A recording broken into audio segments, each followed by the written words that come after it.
തിളപ്പിച്ച് വെള്ളം കുടിക്കുക. ചുക്ക് പൊടിച്ച്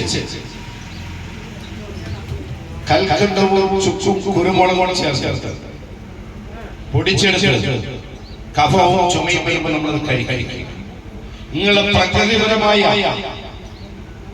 ചേരുവകളടങ്ങുന്ന ഔഷധങ്ങൾ സേവിച്ചുകൊണ്ട് വെള്ളം ധാരാളം കുടിക്കുകയും ചെയ്യും. ആളുകൾ ശ്രദ്ധിക്കേണ്ട കാര്യമല്ല, വെള്ളം കുടിക്കുക, പോഷകസമൃദ്ധമായ ആഹാരം കഴിക്കുക. അതല്ലെങ്കിൽ ഞാൻ പറയുന്നു, അടുത്ത ഞാൻ വരാൻ പോകുന്നത് 2-ാം തീയതിയാണ്, ഫെബ്രുവരി 2-ാം തീയതി വരുന്നത്.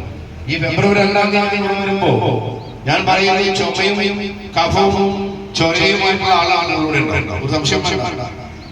നാളെ കാര്യം നാളെ സംഭവിക്കാൻ പോകുന്നത് നാളെ രാവിലെ 5:27 പുലർച്ചെ മുതൽ പ്രകൃതിയുടെ മാറ്റം.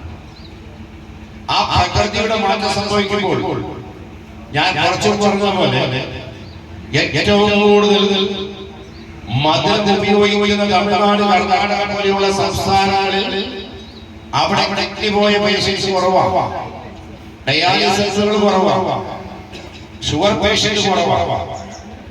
എന്നാൽ അവർ കഴിക്കുന്നില്ല 4-1 മധുരം നമ്മൾ കഴിക്കുന്നില്ല. പക്ഷെ ഈ ഇരിക്കുന്ന കൂട്ടത്തിൽ ഷുഗർ കൈ വയ്ക്കാൻ പറഞ്ഞാൽ ഞാൻ പറയുന്നത് ഇരിക്കുന്നതിൽ ഏറ്റവും കൂടുതൽ കൈ കഴിക്കുന്നത് ഷുഗർകാരി. കൈ വയ്ക്കാൻ പറഞ്ഞ ഒന്ന് കൈ വയ്ക്കാൻ പറഞ്ഞിരിക്കുന്ന എല്ലാവരും കൂടി അതിന്റെ കാരണം നാം പ്രകൃതിയോട് ചെയ്യുന്ന പ്രകൃതിയോട് നാം ഇടപെടുമ്പോഴുണ്ടാകുന്ന വ്യതിയാനമാണ്. എന്താണ് നമ്മൾ ചെയ്ത് പോകുന്നത്? പ്രത്യേകിച്ച് ചെയ്തിട്ടില്ല. ഞാനും ഉൾപ്പെടെ നമുക്ക് എന്തെങ്കിലും പഠിച്ചിട്ടുണ്ട്. ഞാൻ സംസാരിക്കുന്ന ഇത് പ്രകാശിക്കണമെങ്കിൽ അതിൽ നെഗറ്റീവും പോസിറ്റീവും വേണമെന്ന് നാം പഠിച്ചിട്ടുണ്ട്. നെഗറ്റീവും നമുക്ക് എല്ലാം അറിയാം.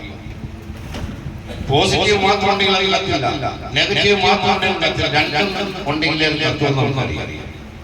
ഇത് തന്നെയാണ് ഭൂമി. നമുക്ക് നെഗറ്റീവ് പോസിറ്റീവും ഉണ്ട്. നമ്മുടെ പോസിറ്റീവ് എനർജി സൂര്യപ്രകാശം കിട്ടുന്നതാണ്, ഒരു ഗുണമില്ല.